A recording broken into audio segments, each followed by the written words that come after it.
Hi everyone and welcome to the result of January goal of the month. Firstly, apologies for no video like I said there was going to be on Wednesday night. Basically, Apple Maps did the dirty on me and it took me into a complete dead end, and there was no way I could have got round to have got to the ground on that in time, so there's really no point from then on, was there? But so in its place I've decided to bring the date of this video forward as well. In this I'll be doing the usual sort of update of where I'm at with my plans and that. But without further ado, let's get into this, starting with goal of the month. And for January 2022, in 4th place is this.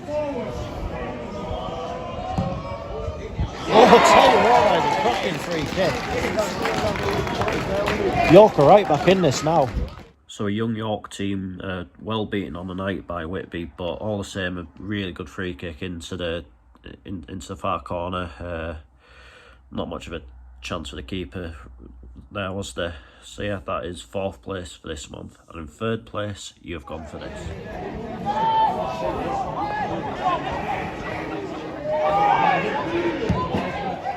Oh, that was a good strike there.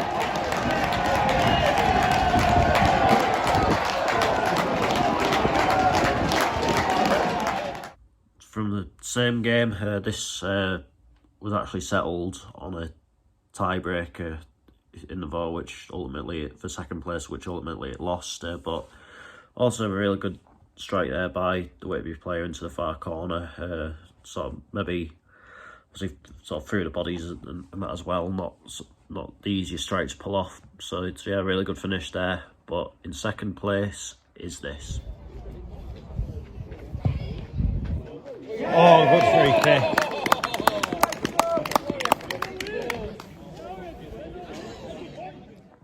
Another really good free kick there, this time by Easerton against FC Hartlepool. So in the early stages of their 5-1 win that night. Yeah, really good strike into the roof and that. Really good sort of technique and that as well. But in 1st place, and your winner for January 2022 goal of the month is this.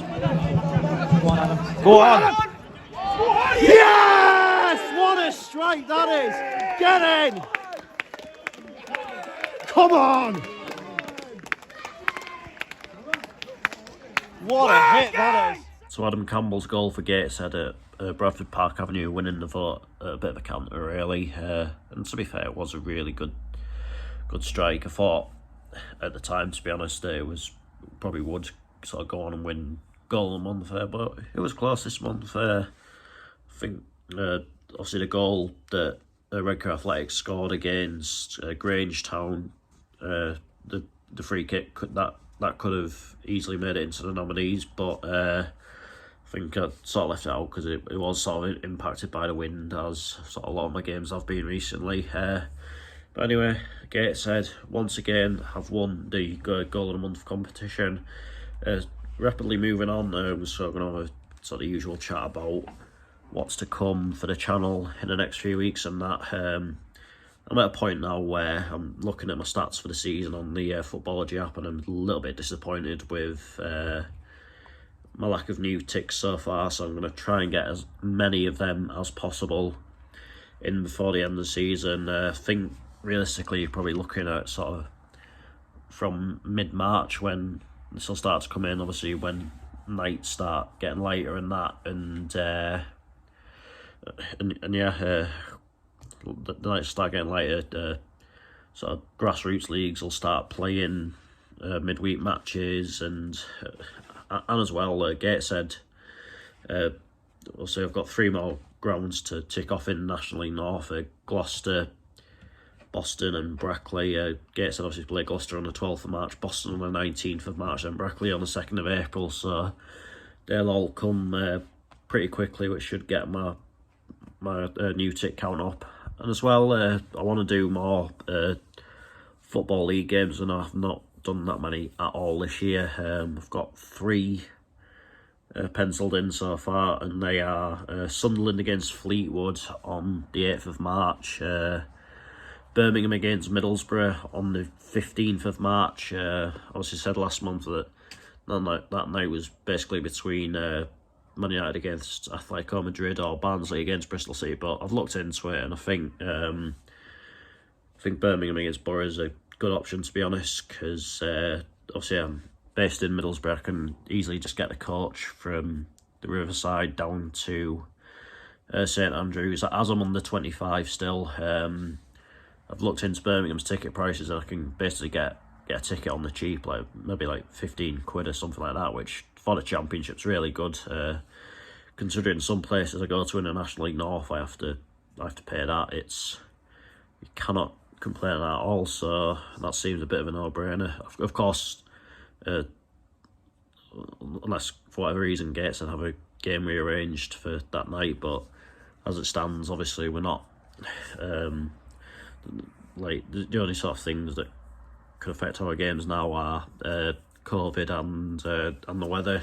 But just have to wait and see. And the final one is Oldham against Leyton Orient on the 29th of March.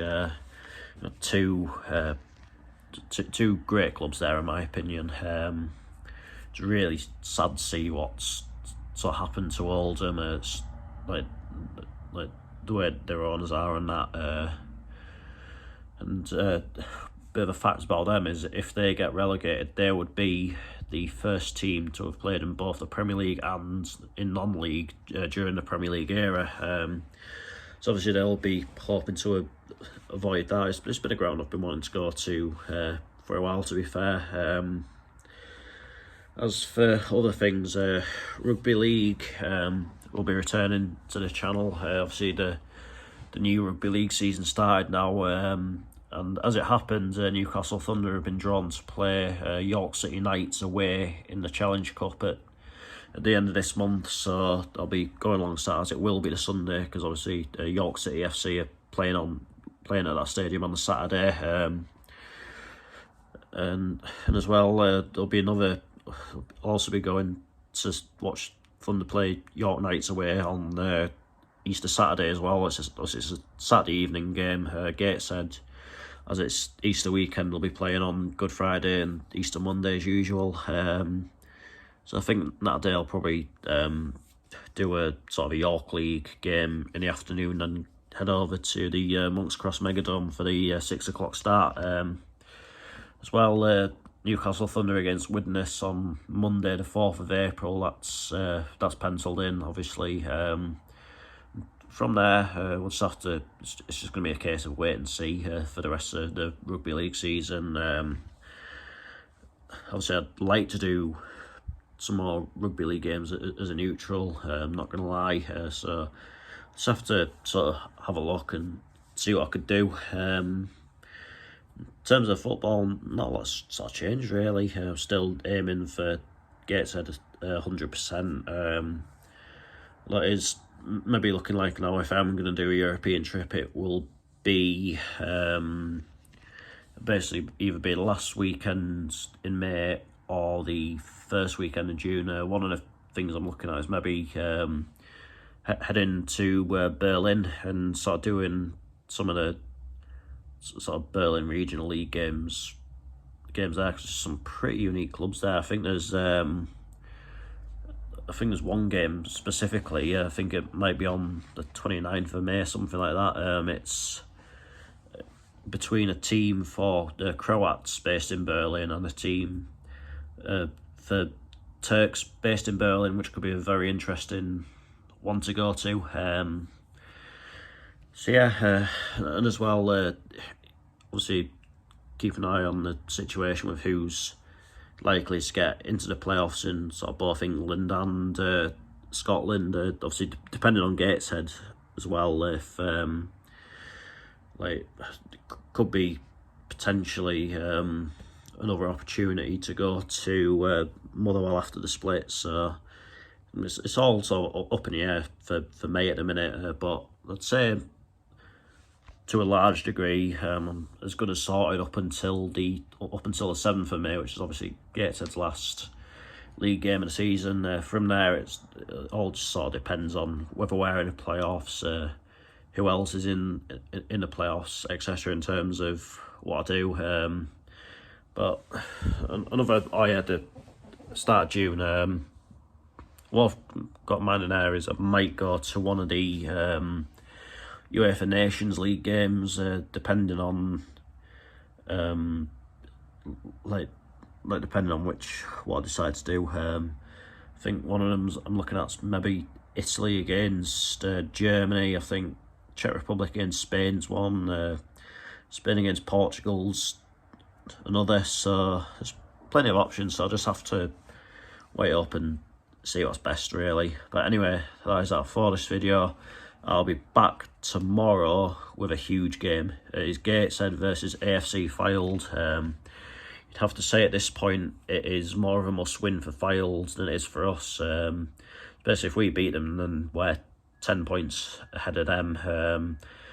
So they basically need nothing short of a miracle to win the league from there. Even a draw wouldn't really be good enough for them. Whereas for us, obviously, regardless of what happens, we're still going to be in a pretty good position. But it would be nice to keep our unbeaten run going. And I think you'd have to say we'll maybe due a win against that lot. I mean, I know it's a risky thing to say, but there you go. So it'll be a good game, and it'll be a good overall weekend, obviously, with the Motherwell game coming on Sunday as well. So until all that, take care, and I will see you later.